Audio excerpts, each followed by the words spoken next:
Hey, everyone out there. This is Jeff Horowitz with Dennis in the Know. We are out with and talk about everything that's going on in the dental world. You see, my partners and I, we put this little thing together during COVID, and we said, let's not be bored while the whole world is shut down. Let's bring the dental world together. Let's have the dental manufacturers. Let's have the dental laboratories. Let's have the dentists. And finally, let's have the consumers all talking to each other so everybody knows what's going on in the dental world. So that's what this is about. This is Hump Day Happy Hour with Dennis in the Know, and this is our consumer-facing episode. So again, Dr. Chad Duplantis, Dr. Jennifer Bell, and myself, we've all dedicated ourselves and our Wednesdays to bringing the dental world together. We are all practicing dentists, we are all educators, and we are all practice owners. And our job is to bring everyone out there in the know. So, guys, welcome to Hump Day Happy Hour. JB and Chad, how are y'all tonight? Doing fantastic. How you doing, Jeffro? Yeah, I'm doing good. So for those that don't know us that well, this started over COVID, and we were so bored that we said, let's get together on Wednesday night, do a Hump Day Happy Hour, have a cocktail, and talk dentistry and how to promote the profession. So what are y'all drinking tonight? Because I've done something special tonight, and I want to see if any of you can guess what I'm drinking. Hold it in the center of the screen. And turn it around. Is that a freaking White Russian? Yes, that's what I'm thinking. The Dude. I'm going the Dude tonight. Yes. I'm impressed. I'm going My husband drinks a White Russian. You know My biggest problem is I'm lactose intolerant. That could make the show really interesting in about 20 minutes. Yeah. Chad, hey, did y'all see this week when Shaq was doing a sports show and literally got up in the middle of the show and kind of said, I gotta go right now? No. Is that true? That happened this week. Got up live on set, got up, walked off, shimmied off stage and said, I'm sorry. I'm just sorry. Oh my God. I mean, that's real life, we've all been. Can we talk about this? Because I do think this is a really nice segue. Probably not a good idea. Totally. No, we're going there. Because JB, there's a real affinity for this kind of talk for you. I can see that. Absolutely. Because it's real. No. So first off, I want to preface this by saying I had a friend in dental school who used to talk about his dentist growing up.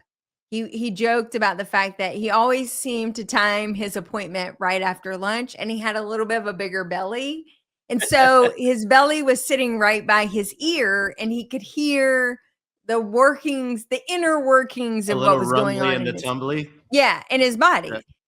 So first I want to say, to the public out there, we're aware, we know what's happening in our bodies. There's not a darn thing we can do about it. I was pregnant for 3 durations. Years. I have 3 kids.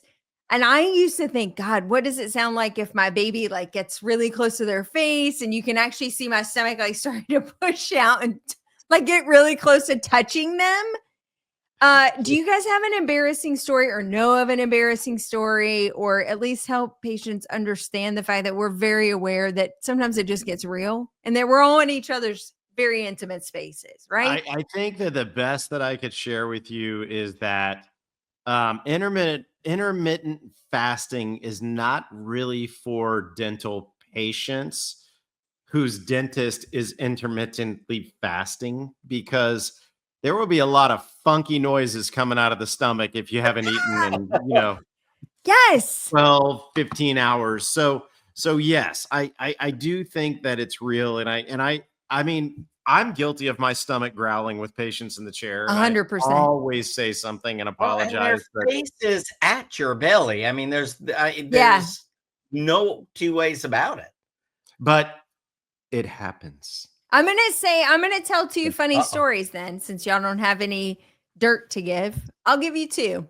Number one, I had a dental hygienist one time who came in. She was giggling and she said, I was just working on this patient and my belly was going bonkers, making all kinds of crazy noises. And finally, I knew he could hear it. I could hear, like, it was loud. I'm pretty sure they heard it in the hallway. And I finally said, I am so sorry that my stomach's making all these noises. It seems like maybe I need to eat. And he goes, no, I think maybe you need to take a shit. And then Oh my God. and he was like, I mean, maybe, I don't know. Like, if you've got 10 minutes, I'll go check it out and I'll give you a full report when I get back. Anyway, totally called her out on it. The second is my own personal story. As a kid, I was getting a gooey impression taken for whatever something. And for everybody watching, you know how like helpless you feel when a dentist puts that big tray of gunk in the roof of your mouth or, whatever. And you're sort of stuck there. You're breathing. Hopefully, if you can breathe through your nose, you can breathe through your nose, right? Luckily, now we have digital impressions, so we avoid a lot of that uncomfortableness. So it was right after lunch. The impression went in. I definitely got crop dusted by the dental assistant in the room. And it was a little pungent. And I am helpless. Like, you can't leave. You can't not breathe through your nose. You're just soaking it all in.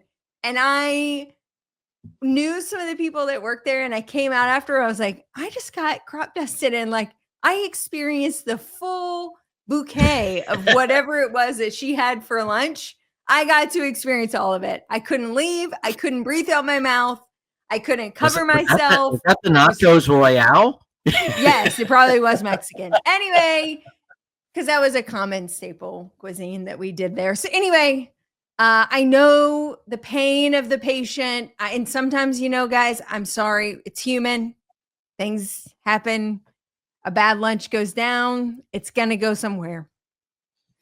So this is great. I got two stories that I'll share with you too. One of them's kind of related. One of them's not necessarily related. Could y'all hear me or did I cut out? No, you're there. What's your name? Okay. Whatever. No, it's like StreamYard's doing some funny things. I mean, occasionally. So anyhow, dental school. We had this instructor in orthodontics. His name was Dr. Robert Biggerstaff. JB, did you know him? He was a UNC guy. No, but one of my really good friends was Biggerstaff. That is his son. I'm sorry. Did you? Was it a gentleman? Yeah.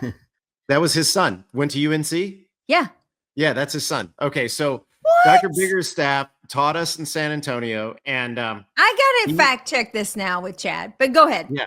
So, anyways, Biggerstaff used to always talk about alginate, and he'd be like, "You want your alginate to be a smooth and creamy consistency."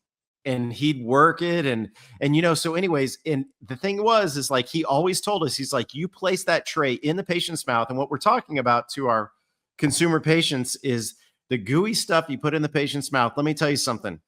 If you're gagging, it ain't coming out because it's going to make it worse. All right. And he was like, you place it in there and you leave it until it sets and then you take it out. So we're doing pediatric dentistry. We're doing orthodontic expander on this kid. And I throw the alginate in there and the kid starts gagging and he's kind of doing this number, right? And so I'm like, I'm so sorry. I'm like, I'm going to have to leave it in there. Just hang tight for a minute. And at that point in time, I'm like, you know what? If it's coming up on me. So this kid lets it loose. And you would think that a lot came out, but not a lot came out. However, one thing did come out in its entirety. A half of a freaking hot dog shot out of this kid's mouth into my other hand. All right. And No.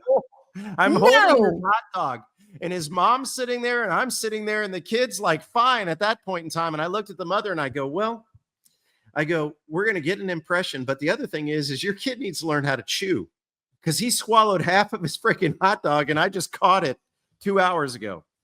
So yes, there are horror stories like that. But here's my favorite story ever of dental practice. And it doesn't have to deal with farts or poop or pee or anything like that.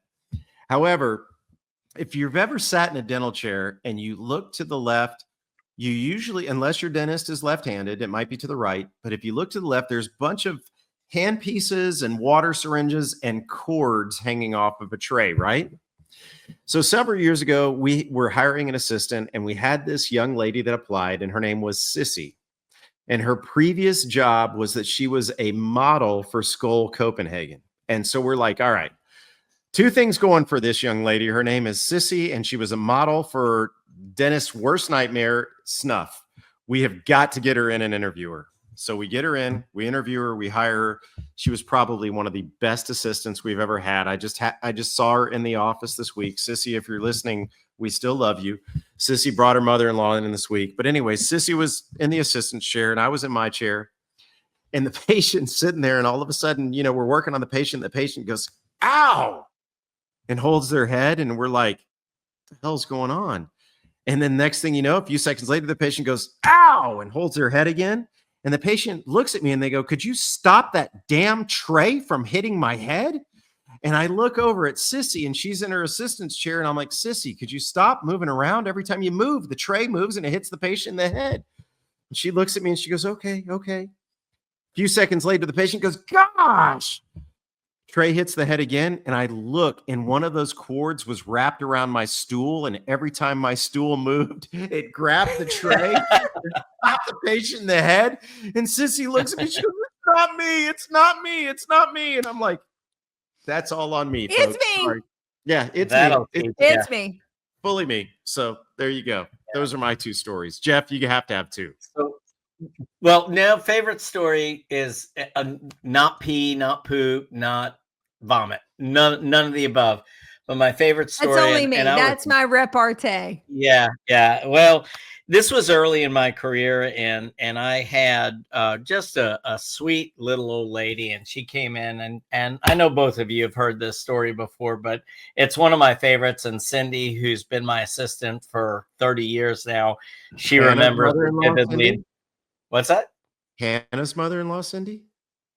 No, Cindy. My Who's Cindy, Hannah's my mother-in-law? Oh, never mind. Go ahead. Carry Okay. on. No, that's Katie. Okay. Anyway. Sorry. Anyway, so this sweet little old lady's in there. She's coming in. She wants to get a new denture made. And, I just had this little routine where I would always say, now I'm going to run my finger alongside your gum. I just want to feel for, any bone spicules and just make sure that, we're not going to run into any trouble with your new denture. And I looked this little old lady in the eyes and I just said, now I'm going to run my tongue right alongside your tongue here. And you just tell me if you feel anything. And I didn't even know what I had said. And my assistant just looks up at me. And then the patient looks up at me. And, I was a strapping young, like 26-year-old or 27-year-old at the time. So she was interested. Like she liked this proposition. The patient did. My assistant didn't think so much of it. And then when I realized what I had said, I'm like, oh my God. What did I just What say? have I done? I've literally been in did practice for 2 years. Did you or no? No, I did not, by the way. I Okay, did okay, not ever okay. run my All right, tongue it's good. alongside her tongue. It's good to Yeah. have clarity. Yeah. Yeah, That's yeah. good. Well, Yeah. Boundaries are important for dentists too, I think. I think so. It's got many Yeah. of us in trouble. I'd agree. All right. Well, what All do right, we boys, have in so- store? Tonight, it's a new format for us, I think. I want to try something different. Are you game? Of course. I'm Jeff? game. Okay. Yes. All right. So I'm game. tonight's, huh? Tonight's I show don't is think anybody about said anything, dental. Dave. Why does he keep talking? Anyway, tonight's show is about dental tourism. For the audience's sake, let me just define that, meaning leaving your own geography to go somewhere else to pursue care. Now, I got to push the boundary here to say that could mean anywhere. That could mean domestic. I certainly have colleagues. We've had colleagues on the show who specialize in certain things that they're very good at. Particularly cosmetic dentists or surgical dentists that are doing some really cool stuff, have a great social profile. They get a lot of tourism dentistry. So we have to think both domestically. People might leave your practice to go pursue a particular type of care from someone that they've seen in social media. Second, or a referral from a friend.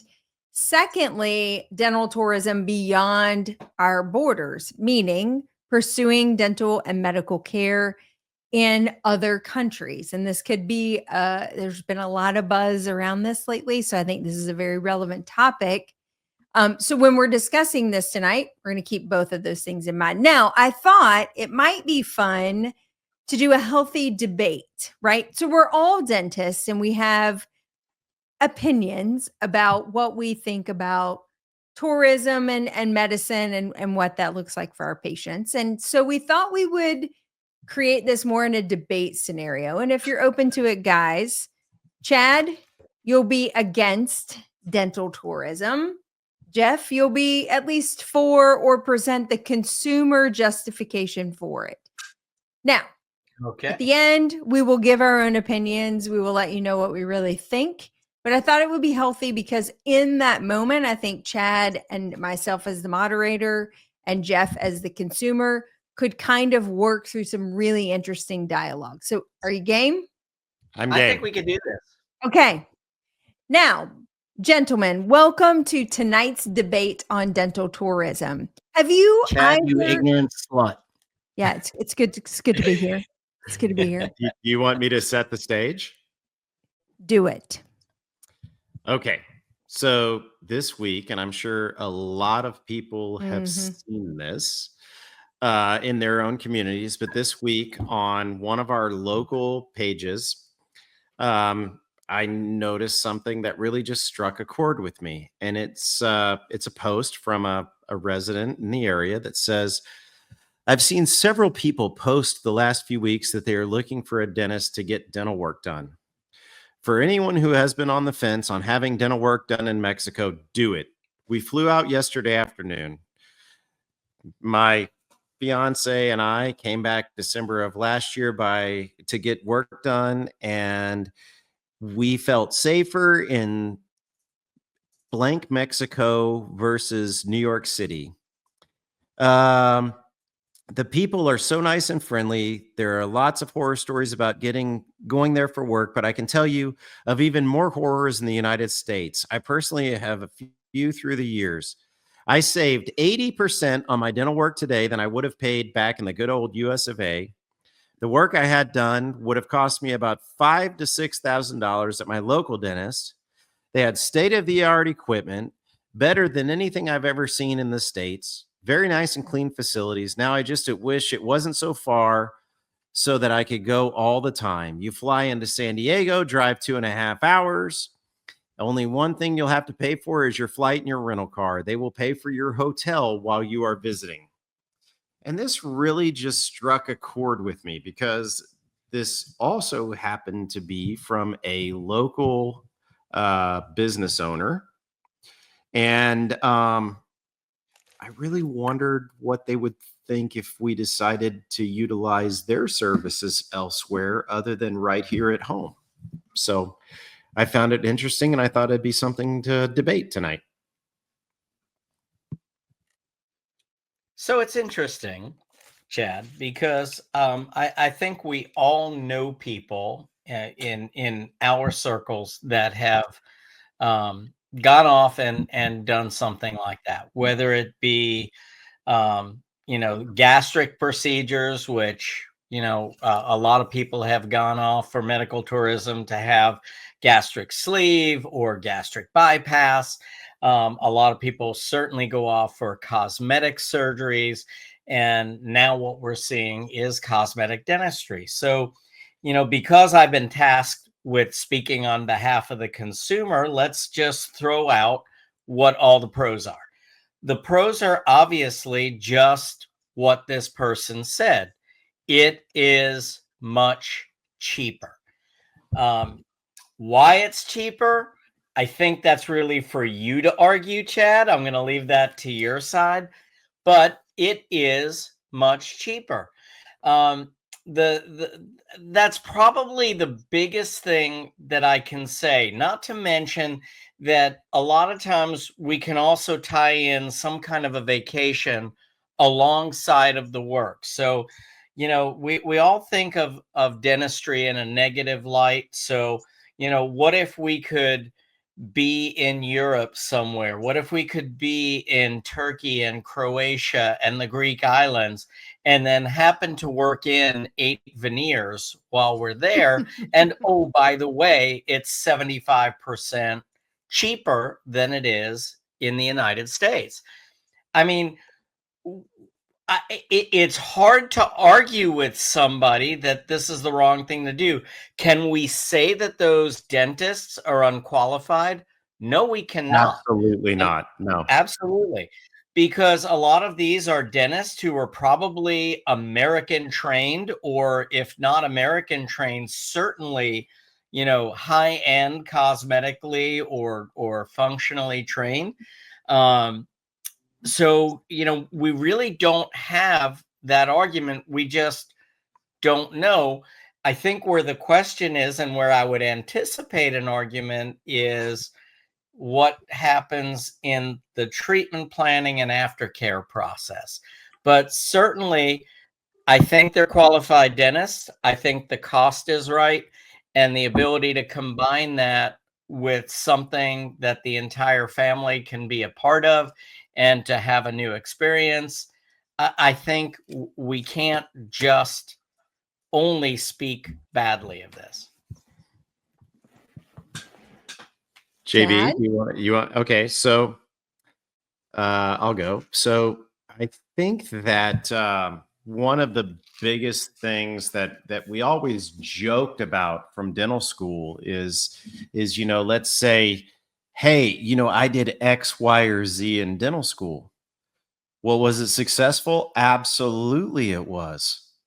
Well, how do you know that? Because I graduated. I have no idea what the hell's going on. Geographic success. So my point is that we sometimes have geographic and situational successes, right? So Sure. I think that there's a lot of things, and we're in a border state. I see a lot of work that comes back, and I've seen a lot of work that comes back from Mexico just because we're so close to Mexico. I've seen good work, I've seen bad work. And honestly, I know a lot of the dentists that practice in Mexico because a lot of them were trained at dental schools within Texas. And there's going to be good and bad anywhere you go. There is going to be good and bad anywhere you go. That goes for Keller and Fort Worth, Texas too. There's going to be good and there's going to be bad. It goes for Conway, South Carolina, Jeff Horowitz, and it goes for Raleigh, North Carolina, Dr. Jennifer Bell. And so, there's going to be good work everywhere you go, and there's going to be bad work everywhere you go. How do we know? And it's all based upon reviews, right? But there's so many things that come up throughout this process that we really, really need to look into. And I think there's also some problems that can occur after the fact. And where is the continuity of care? Well, and I think I'll jump in as this arbitrator, but I think that is a really big, important part, because I think I can argue from a general dentist perspective, I wish that everything I did never came back.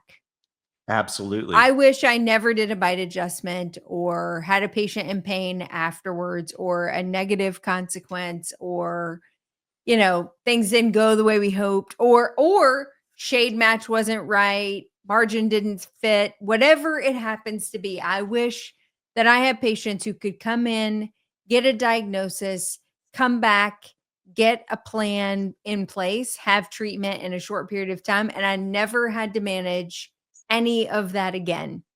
But the reality of being a general dentist is the quarterback of your dental team is that is definitely not how our relationships go. And I actually 99% of the time enjoy and appreciate that journey with patients, that we can have challenges, we can work through issues that pop up, and then we can find resolution. But who's there for them when they leave Turkey, Europe, Mexico, India, China, wherever they're coming from in dental tourism? I actually had some from Syria as well. Who's there for them if they return back to the US to service that dentistry and to take care of it? And my additional point would be, a lot of times the materials that I see are not the same as what we use in the US. And so then, like, mitigating how to support some of that stuff when it's not even materials that you're very familiar with.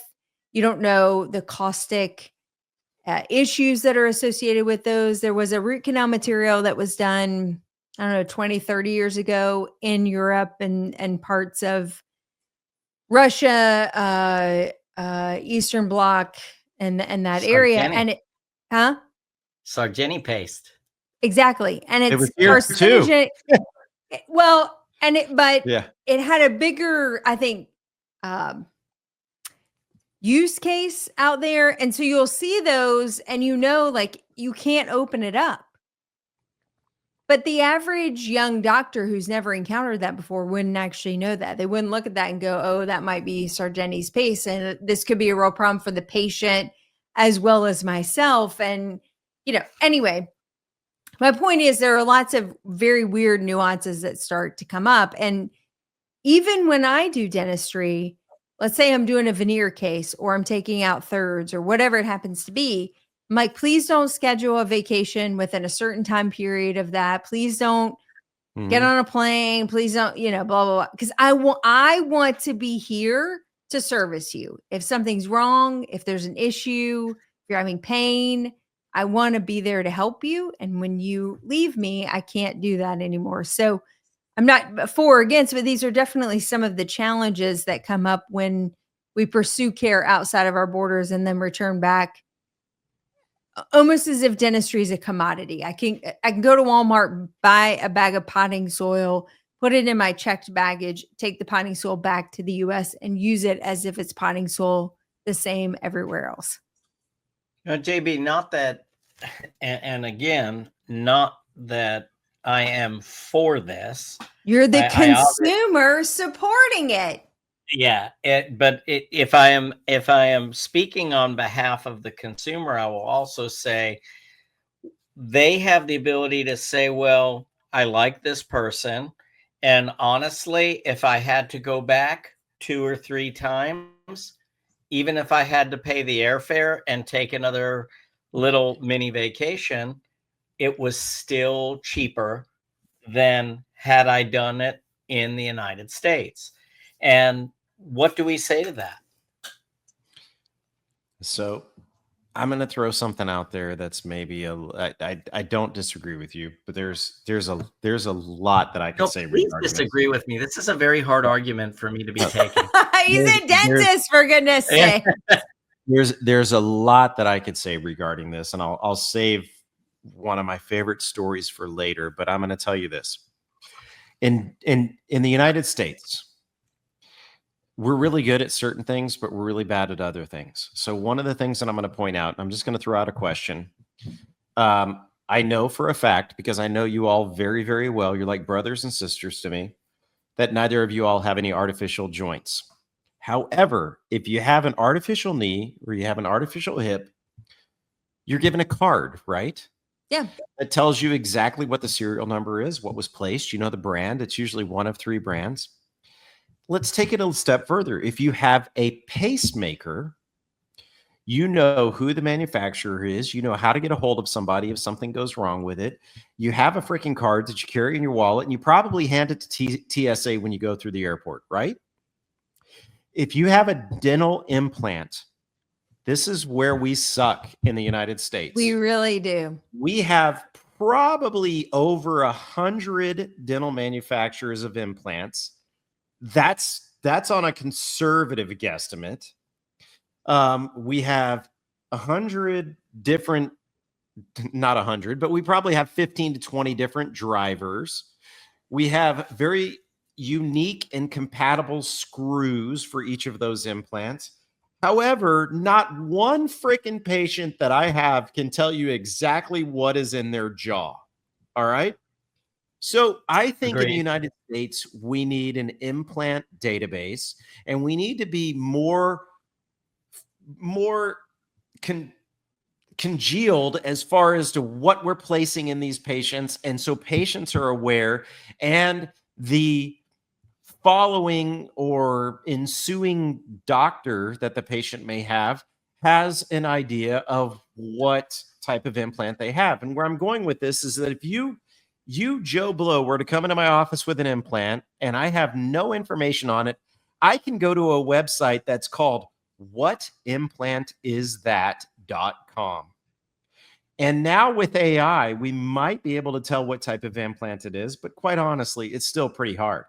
Now, my whole point with this is that do buyer beware if you go to a foreign country and you get an implant, because that number that I just threw out there just grows exponentially. And there are implants that you have placed, and I can tell you, you mentioned a couple places, and I don't want to knock any country because I love all my brethren far and wide, but Turkey, Syria, Bosnia, I've had patients come back from implants and we have no idea what the hell it is. The issue falls in my lap and I'm expected to come up with a solution. And quite frankly, there is no solution. There's none. Go back to where you got it from. And quite frankly, there might not be a solution there either, because at least in the United States, it's very well regulated. I can't speak for other countries. I know in London, I mean, in Great Britain and Germany and Italy and in the larger countries where a lot of our products are actually manufactured, we do have a lot of regulations there. But in some of these countries, there's zero regulation whatsoever. And when you come over here with something, I had a dentist, an actual dentist come in with several implants that were placed in the Middle East, and they were furious that we didn't have the components to fix them here. And that's a true story. And so if they're not FDA cleared in the United States, we can't even get the parts. I mean, no, that's and it would be really, again, I'm not going to say illegal because that's a strong word, but it would be very probably unethical or questionable if we even get the parts and try to restore something that's not FDA cleared within the United States. Mm-hmm. So that's my soapbox, and I'm off of it, but I got another story for later. No, I think so. There's a great point that you made, both of you, JB, with regard to dental materials, which, may or may not be FDA cleared, and Chad with implants that may or may not be FDA cleared. That problem now becomes a geographical problem, because in the United States, you will never be able to have that fixed. And I know I'm supposed to be arguing on behalf of the consumer. You're good. All I can say is it was cheap to start with, but what are the expenses afterwards? And as Chad said earlier, who is taking responsibility for what happens afterwards? I mean, I'm going to tell you that if you have something done abroad and they're not tracking your progress afterwards, they don't know if you bit into a rock, or if, what's happened. And I'm sure if 5 years later you show up with a fractured crown to another country, what's going to happen? They're going to tell you, you have to pay us again. You're going to pay your airfare. You're going to, have to travel back over there again. And the whole idea about having a healthcare provider is having someone who knows your history, someone that understands your inherent risks for disease and knows how to help you mitigate those risks. That's how a lot of us are trained. It's not a commodity based profession where we say, okay, you want veneers? Here's veneers. Well, veneers can only get put in on patients who have teeth in the back that can actually support the veneers, where not too much pressure is being put on them that they're going to eventually fracture or debond. You want implants? Well, you need to be with a practitioner that understands that, we've got to know what your blood sugar levels are. We have to know that you're healthy enough. We have to know that there's no, pathogens in the gums, that there's not a lot of bacteria in the gums that could affect the outcome of the implants.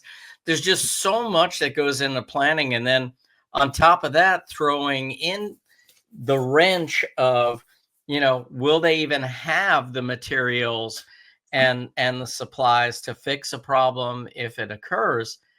I just, I don't get it. It's not a commodity. All right, I'm going to take a different perspective here, because I think that we would all agree that dentistry could be less expensive if some of the regulatory issues, insurance, compressions in the marketplace, whatever's going on, the reason, let me take a step back. The reason that you care, the two of you as dentists, about your patients going to pursue care somewhere else is that you value them as people and you want to be able to give them the best care possible at a price they can afford. And frankly, I think we all agree it sucks sometimes sitting in front of a patient, talking to them about procedures that are available for a particular type of condition, and you're sort of ballparking what you think those things are going to cost. And you already know certain things are off the table simply because they can't afford it.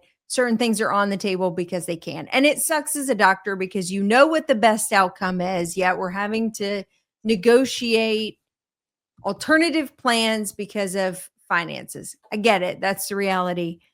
My counterpoint to both of you would be that in the US, to be able to provide the best dental care in the world, and I will stand behind that 100%, why does it have to be so expensive? Why does it have to be in a compression bubble that doctors are having to push that back to the consumer to say we can't do it? Why does it have to cost $500,000 for someone to be educated? Why does it have to cost them $500,000 a year in salary for the support team around them? Why does it have to cost $250,000 to $400,000 a year just to have cotton rolls in the office? Like, at the end of the day, it's the doctor has set a percentage that they need to make in order to pay their bills and be able to pay their mortgage. That honestly, that's it. Anything above and beyond that is gravy. And they have a ton of flexibility in that scenario. If we could just work on the 75 or 80% that the doctor has to pay to get to that point, or the reduction in fees and things that come from the insurance company to get to that point, I think you would see actually doctors also coming to the table to say, we would love to be able to provide an implant for you at $2,000 because I can then purchase my FDA approved implant for X amount. I only have to pay the team X amount. My insurance company is going to pay me, reimburse you full fee for that, just like they do for medicine. Like, at the end of the day, then you can get the dentistry that you deserve. And we can be able to be the ones to provide that for you. Instead of you feeling as a consumer the compression to leave the US to go get that implant that you really, really want.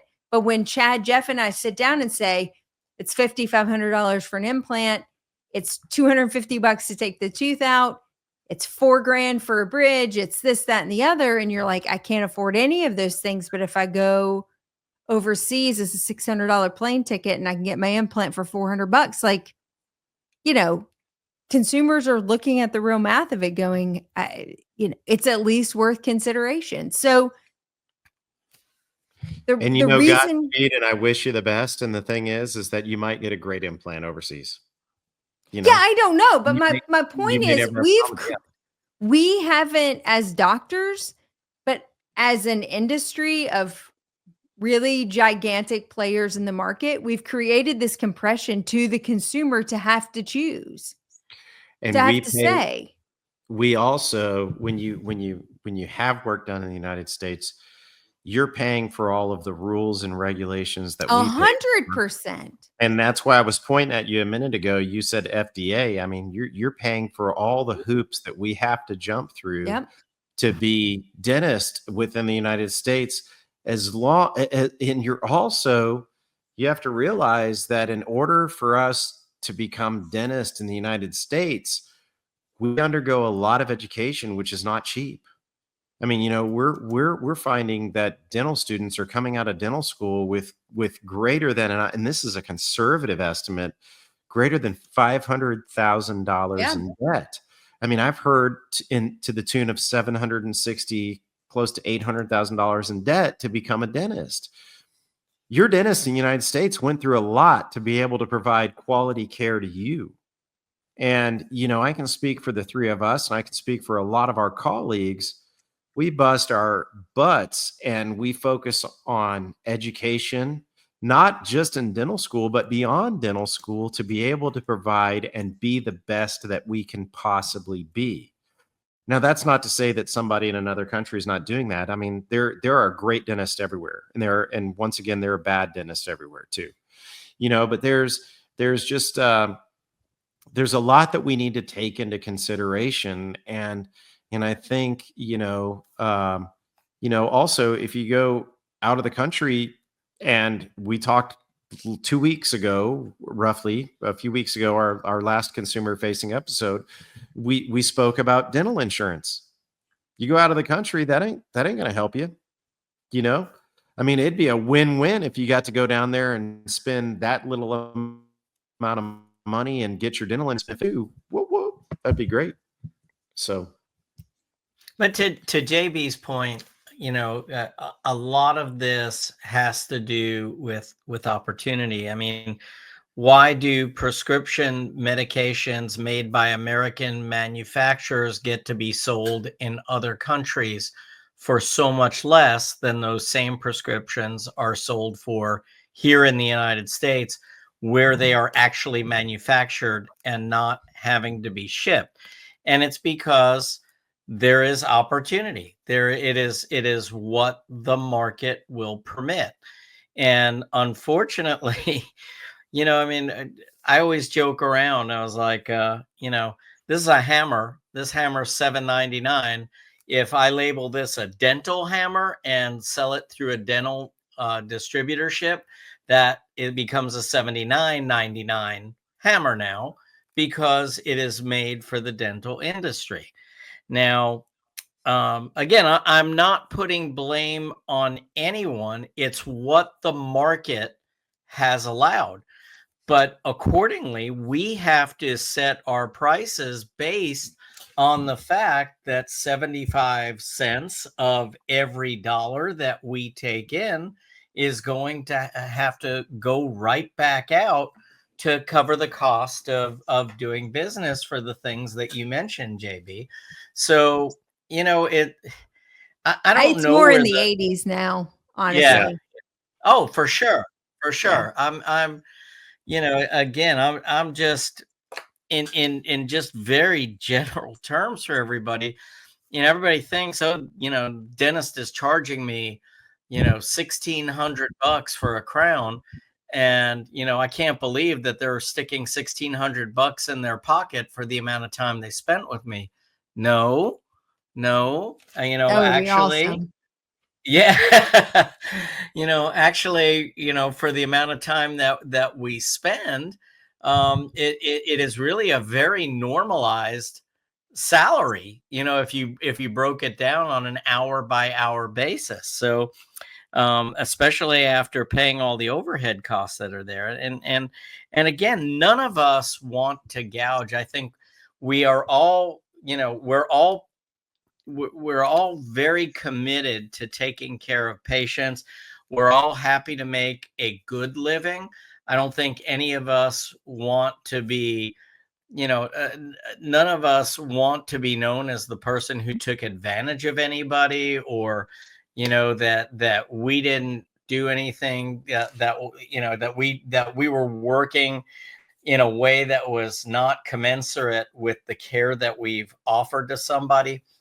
I don't know. It's a tough situation. We charge what we have to charge. We set our fees by what we have to charge in order to make a living doing what we're doing. And yeah, it's sad that the opportunities are there for people to want to go abroad. And I do certainly see where people can be lured into that based on cost, but I also know, like Chad does and like you do, JB, that we're going to see a lot of those problems afterwards, because even the best laid plans sometimes don't work, and not because it's anyone's fault, but because they're humans that the work is going into, and there are too many human factors on the outside that can impact that. And someone who sees you once or twice in a couple of weeks is really not going to always be the best judge of what those risks may be for a given patient. I have to say, the reason I know why people think it bothers dentists that you go overseas or, pursue care elsewhere. Most of the dentists that I know, Jeff, Chad, correct me if I'm wrong. If a patient comes in, you give them your opinion of what they think they need to do. And they're like, yeah, I'm not 100% sure, or your price is too high. And they go somewhere down the street and meet with another colleague, and that colleague gives them their opinion and their price, and they pursue it, don't pursue it.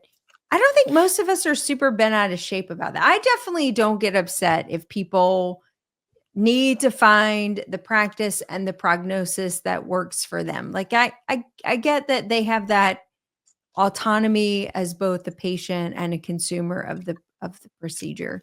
But Absolutely. the the the inherent thing that I think comes through for dentists when they pursue care outside of the US is just what Chad said, and pretty much just what you said, Jeff.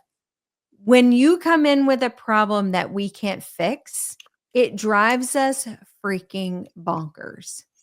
Like, it strikes a chord that you can't even imagine, because we're problem solvers, we're type A, and we pursued this profession because we are driven to serve people. It's a terrible characteristic on most days of the week, but we want to pursue serving people. So when a patient comes in with a problem and we can't solve it, not because we don't do it, not because we don't understand it, but we actually cannot solve the problem, it is mind-numbingly frustrating. Like, either I don't understand how we got to this point, and now it's another 30,000 for me to undo the thing that you've just done.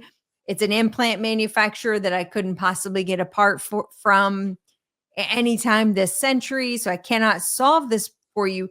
And we're left as that messenger. Like, I think that is intuitively contradictory to everything that we believe we are to patients, that we want to be, and that we have strived and educated ourselves to be. And so, to the consumers out there, this is what drives dentists nuts. We want to help you, we want to take care of you. And then when you give us something that we physically or mentally cannot solve, you might as well just fire us. Like, just take us out in pasture and shoot us, because That's what we were born to do, apparently, what we were trained to do. And we want to solve the problems, and it drives us crazy when we can't. I think So one other thing. Go ahead, Chad. Go ahead. no, go ahead, because I kind of when you go, please. Well, I just, I go back to thinking, we are problem solvers. If we place an implant, the implant fails, the implant company makes us a promise that they will replace an implant that fails. We make a promise to the patient that we will provide the procedure to remove the failing implant and place the new implant, which the implant company has agreed to supply in the case of failure. And there's just no way for us to offer anything like that for a service that happens abroad, and especially if we don't know what it is to begin with. And I think maybe we don't do a good enough job of letting our patients know just how far we will have their back when they do commit to care with us. There's certainly some responsibilities that the patient needs to take, and there's responsibilities that the dentist needs to take. But I think maybe we don't do a good enough job of letting them know how much we are willing to do to assure the success of the care that we provide.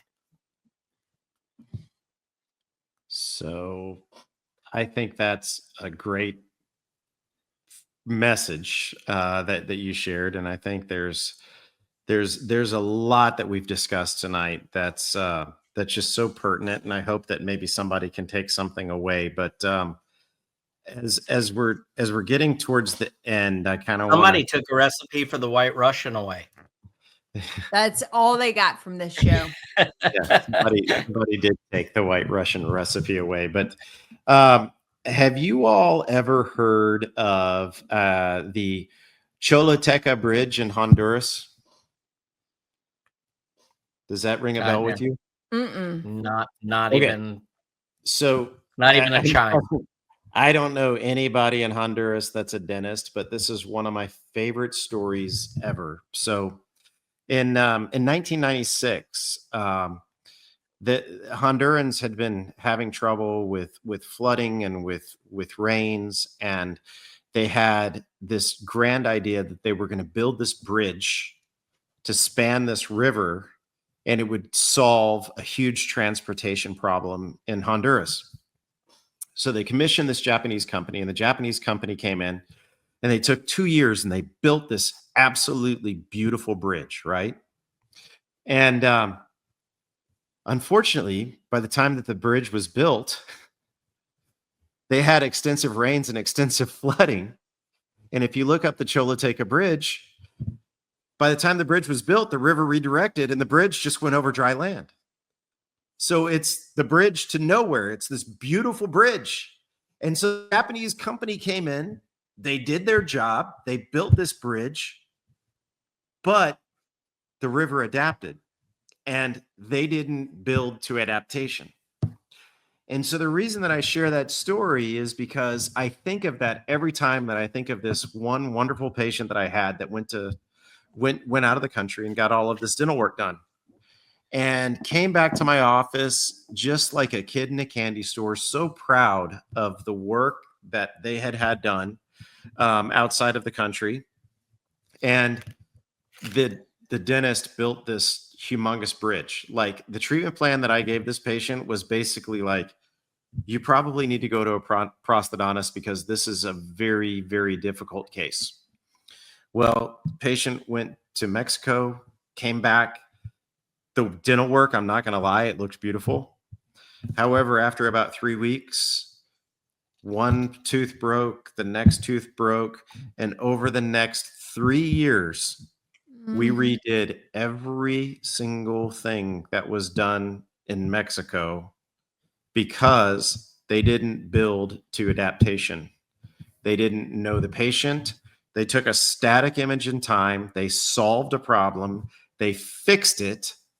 and it was a situational success. And then the patient realized real quickly that for all of the problems that they were having after the fact, they couldn't go back for repeat and routine dental care. Not that that person was not offering it, because I'm sure it would have been offered and I'm sure the work would have been warranted, but it got to be too costly for the patient to go back. So my point is that patients, we don't want to be your one-stop dental shop. We want to be your dental care family. And that's what you get in the United States. We want to start with you. We want to finish with you. We want to care for you. And if geographically or personality wise, or there's a number of reasons that you need to change, we want to be able to pass that torch to somebody else with great, reassurance on our end that what we did was the best, and reassurance that what you're getting in the next stop is going to be the best as well. And so, I'm not saying that you're going to get horrible dental care outside of the United States, because you may get great dental care, but you always need to think that your mouth is going to change, and we're here to be there with you for the change, and we're here to plan for the change, and we're here to treat the change, and we're here to treat you for long term. And it's not just, once again, it's not a one-stop shop. It's, we want to be your dental care family for a long time. And so there's a lot that you need to take into consideration when you decide to go outside of the country. And unfortunately, cost is not the only thing that you need to take into consideration. So with that, I'll turn it over to you guys for any other closing comments. JB? Well, all I was going to say with all of that is that your teeth, your mouth, your oral health is not your hair. It's not or your fingernails, although you can get a nasty fungal infection if done correctly, okay? Right? Okay. Sure, yeah. But or a car. Quit comparing us to your car. Your mouth, and if you stick with us long enough, you'll learn from Jeff quite well. Your mouth is a part of your health. And in fact, I just reported last week about how the connection of your oral bacteria and your gut bacteria are linked together and will often predict your good oral health. My point is, next time we do a consumer facing, I'm going to talk. Ginny is now making her own kefir. Yes, I love it. And I make ginger beer, which is very similar. Anyway, my point is that, and Chad really highlighted that, like putting a bow on poop, if you will, which is veneering and making things look really great without understanding systemic and oral health, without understanding function, without understanding sleep, without understanding anything else about the patient other than the fact that they don't like the way their teeth look, means that you often will set a patient up for a very similar outcome to what Chad experienced. So if consumers learn nothing from this episode, other than the fact that your mouth, teeth included, are very much designed as part of your overall systemic health, and treating them as such so that, if you want to make them look prettier, that all works and plays well within the paradigm of your overall health, then typically these things can be well negotiated. Jeff, any closing remarks? Yeah. For me, you know where I'm going to go with this. Let's do it. It's all about function. What takes dentistry down more often than not is not bad materials. It's not bad laboratories. It's not bad dentists. It's not bad technique. Okay. Sometimes in rare occasions, it can be it one is of bad. those. Yeah. Right. Sure. For the most part, what takes dentistry down is inattention to what's happening as people chew throughout the day. What happens when people sleep and they clench their teeth? What happens when they grind their teeth? But, what happens if the bite is just slightly off and the muscles go into spasm? I don't want to get too deep into this, but that is what more often than not takes down really, really good dentistry. And I mean for masters at our art and Absolutely. science, right? Is just something that we missed in function. Yeah. So my charge to all of you as consumers is just find somebody that looks at all of you, as JB said. Find somebody that's not just talking to the fix. You can go abroad and just get the fix. You can find someone in America who will just offer you the fix. Find somebody who has the education. Don't be afraid to ask about that. Find somebody who has the experience. Don't be afraid to ask about that. And don't just take advertisement as as the justification to say this person is great because I saw their ad somewhere. Find out about the practitioners that you're going to. Find out about what their philosophy is. How will they back up the work? What are their ideas on long term, and what kind of maintenance they expect? And then, quite frankly, ask them what they expect of you. That will go such a long way, because we both have a role in long-term health. It's not just what we offer you, but it's how it's also cared for. And, just like we don't want to be the scapegoat, we certainly don't want to make you the scapegoat and say, okay, this is all on you now. Right? Just be comfortable with the person you choose. Look into education, look into philosophy, and like the person. Just feel like there's someone that wants to do good. But I can assure you that there's a lot of amazing dentists here that are in it for the long haul for their patients, just as JB said earlier. And there's a lot more to it than just the quick fix. It's a fantastic close and opens up so many doors for conversation. Chad, you want to close us out? I did. No, thank you. Pass. Yeah. Hey, folks. I already did. Just a final closing remark. It's just, do your research. We're not gonna, banish you or admonish you for going elsewhere for dental care, because we're all consumers too. We're dentists, but we're consumers too. But do your research. Make sure that you understand what you're getting into, and think about the long term versus the short term. And the biggest 3 words that we need to always look into is continuity of care. And so, with that being said, I think it was a great episode. I hope everybody has a wonderful evening, and follow us, social media, Facebook, Instagram, podcast, wherever you receive them, YouTube. We'd love to hear more from you. Dentist in the Know. Have a wonderful evening, everybody. See you soon. Good night, everyone. And that wraps up another podcast for Dentists in the Know.